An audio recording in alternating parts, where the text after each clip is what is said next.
Evening, guys. Back from the trip. Got some video. I'll put it up next. Didn't get a lot.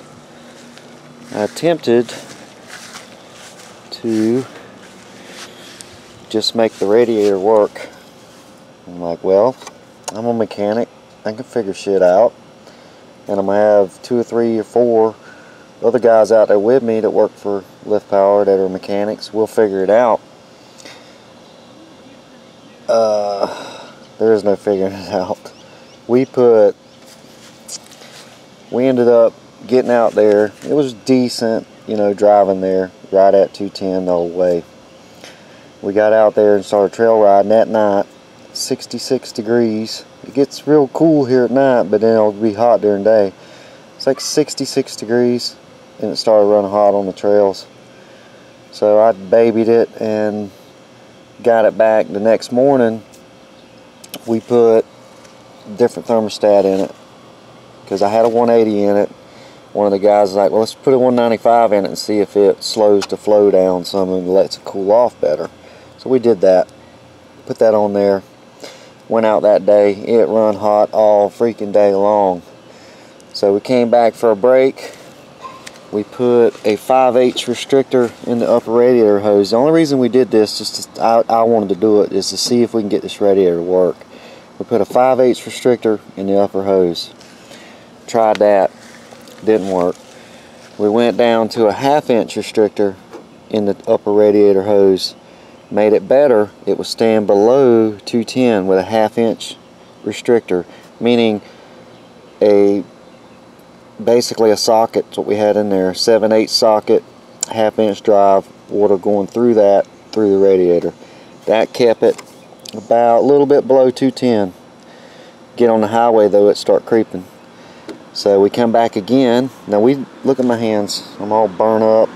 Hands burnt up. Both my hands are burnt up from messing with this thing all weekend. It was really a shit show. I shouldn't have tried that. But then we come back. We got a 7/8 inch socket, 3/8 drive. Put that in the upper radiator hose. It slowed it down enough to keep the engine at temperature with 90. It was 98, 99 degrees here. But it kept it temperature good on the engine, but the transmission kept running hot.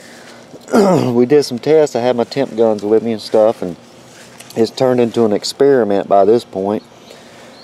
The hot water was coming in here at 210.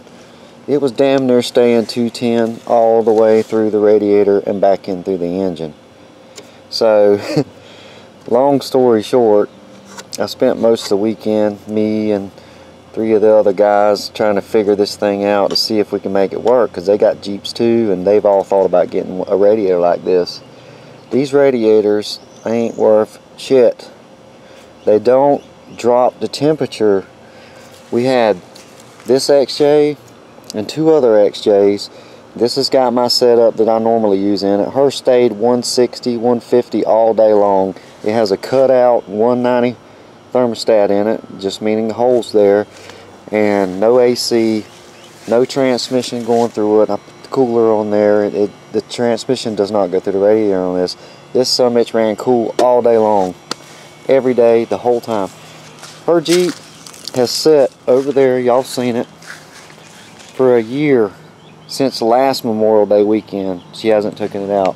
I put a battery in it, or I had charged her battery, put it in there, stuck the dry shaft back in it, no problems all weekend long. You'll see it on the videos. But mine, on the other hand, was not good. We tried everything though to get this thing to work, and I've contacted these people and no response. You know, I was contacting them last week, no response.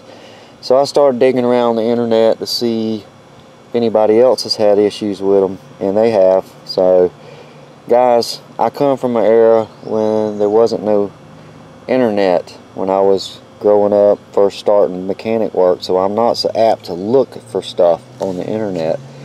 But stuff like this, you guys research it. There's something about this thing. I don't know if it's the way the cores are designed or what it is. It really don't make any sense that it doesn't cool off. If they don't take this radiator back and they don't give me my money back, we're going to cut this sumbitch and cut tanks off of it and see if we can figure out why it's not cooling like it should. But it doesn't. I mean, it does not cool the water. Now, you could say, well, maybe it's the fans again. No, we took in the trails and put a fan clutch on this thing that is welded together. There was a guy out there with us, and we're all pretty much mechanics.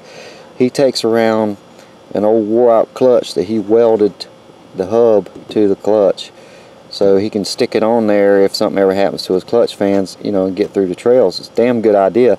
I don't know how well it would work at high RPMs. It may sling the freaking blade off of it, I don't know, but we tried that.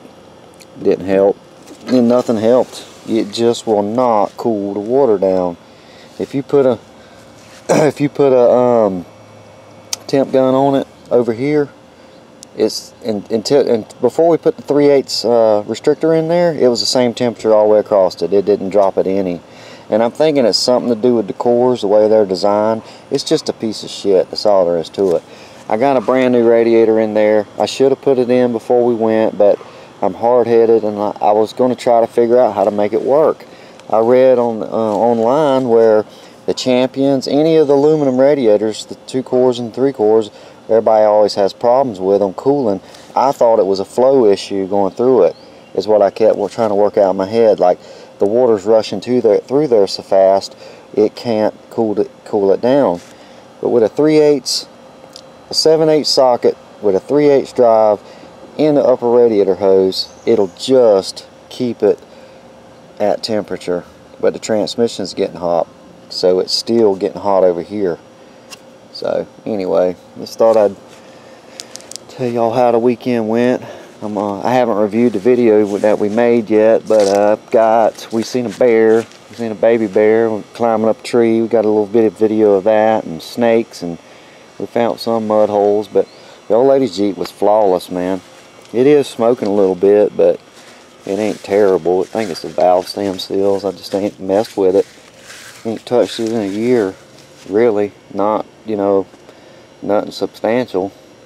Hell, I don't even think I checked the oil in it and tranny fluid and the coolant level and let her rip, and she drove it all weekend. Not one damn problem out of it. So there was some pretty cool Comanches out there, but I didn't get them on video. The guys were only there for a little bit. But other than that, Jeep did good. It didn't run hot, boiling hot or nothing like that. I mean, it was right around a little over 210 all weekend. Just enough to make you nervous, you know, type of thing. But other than that, she did good, man. As usual. But I'll get that radiator out of there, and like I said, I've contacted them. And if they don't give me some answers, I filed a claim with PayPal. We ought to make a video and just blast the hell out of it where nobody would ever buy one of those radiators. Because I've read a couple people on there that's the same thing, man. They put it in there and never could get it right. Had to take it back out, put stock radiator in it. We should have never went there. We should have just stayed. Usually you stay with what you know. You know, you stay with what you know works. Anything with stuff like this. But yeah, it was dry out there though, guys. I'm telling you, it was dry. It'd been raining here for a week before we left, but it was damn dry. There wasn't even nowhere really to play. But I got the subframe connectors for the Mustang. They're in the house. We'll maybe do a video on that sometime this week and put those in. And I got to get everything straight and cleaned up around here. I got to go back to work tomorrow. I'm sure all of y'all do too. Anyway, I'll put the wheeling video up next. Next video y'all see pop up be that wheeling video, and we got Luke Burns in it with the big diesel and different things. It's not going to be very long, guys, because I'm telling you, I was screwing with this damn radiator the whole freaking weekend. I ought to have my ass kicked for not pulling it out of there and changing the radiator when I had one. But I was trying to figure out a way. I always think about everybody, you know. You know, all you guys out there that might have bought one of these radiators and you can't get it to work. And they might not all be that way. Well, I know they're not all that way. I've had plenty of aluminum radiators that work good on hot rods. They work better than the factory ones. But these damn cheap Chinese ones, I don't know what it is about them, but they don't work. But if they don't take that summits back, we're gonna cut it open and see if we can figure out why. We'll cut the tanks off of this one, and we'll cut the tanks off my old stock one that I got around back, and we'll see if we can together, in discussion, in the comments, work out why these aren't working. I think it's got something to do with the cores, because when it's drawing air across the cores, you know, this first one's hot, and then the air gets hot, and it keeps that one the same temperature until it really ain't doing nothing. So maybe, I don't know. But if they don't take it back, we're gonna cut tanks off of it and see what it's made of. That's about the best thing we could do with it. If I can't get a refund on it or whatever, that's what we're gonna do. But I do have a claim in with PayPal, and we'll figure it out. And I know they're gonna say, oh, you didn't do this and you didn't do that, but trust me, I had 4 freaking people on a mission with me to try to figure out how to make that damn radiator work, and they're all master certified technicians just like me. So anyway, I'll quit blabbing my mouth. We'll holler at you later. I'll come up with something to make a video on. I'll be putting up the trail riding video in here in just a little while. Y'all take it easy. Bye.